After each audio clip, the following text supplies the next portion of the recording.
When we moved into the neighborhood, it was really all but perfect. It was very quiet. Many of the people who were here had been here for at least 2 or 3 or more decades. I've been here for a long time, nice and quiet. We knew everyone around here, so that makes it more pleasant to live around here. We have Dignowity and we have Lockwood. Dignowity is for the beauty. Lockwood was for activities. The kids look forward to going every afternoon. There was always something going on over there. As far as the community around here and around this area, it's real peaceful, it's real inviting.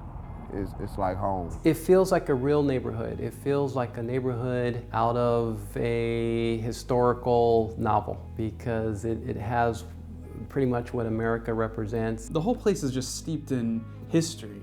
When they were doing excavations on the foundation of the home across the street, they found cannonballs from the Battle of the Alamo. So a lot of people are moving in this area, which is good. They're restoring a lot of the houses. We're sort of looking around sort of inner city, sort of downtown area for houses, and we came across a house for sale and fell in love with the house first of all, and very quickly we got to meet a lot of the people and the neighbors, and it sort of sealed the deal for us.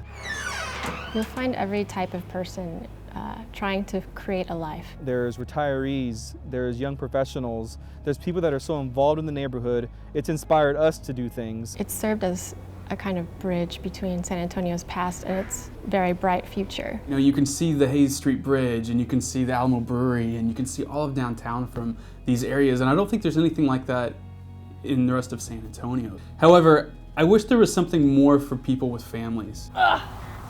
This hurts. We came out here on a summer afternoon and the playscape was literally unusable. It was too hot. So it got us thinking like, this could be better, this should be better.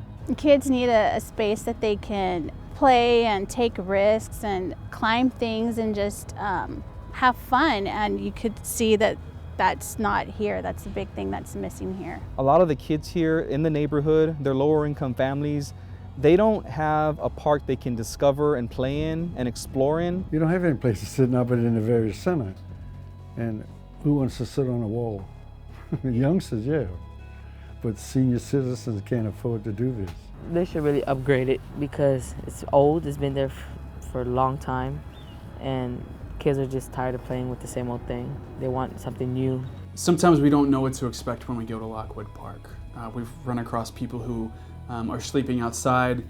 We've run across stray dogs. We've run across dangerous materials that are left on the ground. About a year, 2 years ago, it was a lot of stuff to go on at this park, and but a lot of that's been cut down. Like, it's not been no violence up here. It's not been no fights. It's not been no shootings because of our presence. You see other spaces, other parks around the city that have been updated, that are a little nicer. This park is pretty basic. We know the neighborhood needs some sprucing up. We know there's things that need to be done. It's not a finished neighborhood yet. There's a growing sense on the part of the neighborhood and surrounding communities that the park isn't everything that it could be, that it could be a nicer park. This is the perfect place to be pursuing something as ambitious as a park re-envisioning.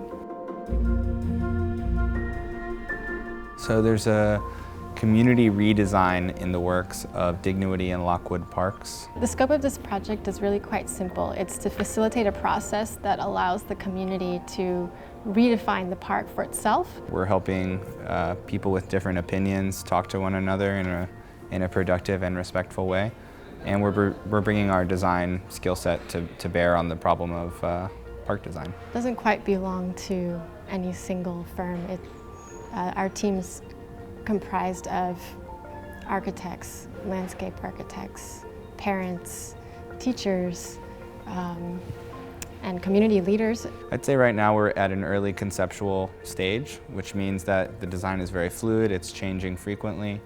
There's still a lot of opportunity for input. We want something very open-ended, very open to interpretation by the kids. I'd like to think of something that involves the whole body, the whole mind. We want something based on nature, something creative, something inspiring. You know, you really need to get a playground designer to be able to facilitate kids of all ages. Sometimes we concentrate on the toddlers, but we have to do something that's going to interest that adolescent. They're just kind of lost in the shuffle. I see the future being bright for this neighborhood.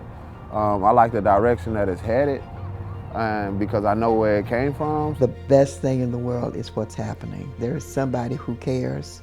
They're making an effort. We've tried to go slowly in order to make sure that everybody feels included and everybody feels heard. I feel like everyone's really lining up behind this project, which is encouraging. There's been a collective realization that this community has always had what it takes to shape its own future, and this project is going to serve as proof of that.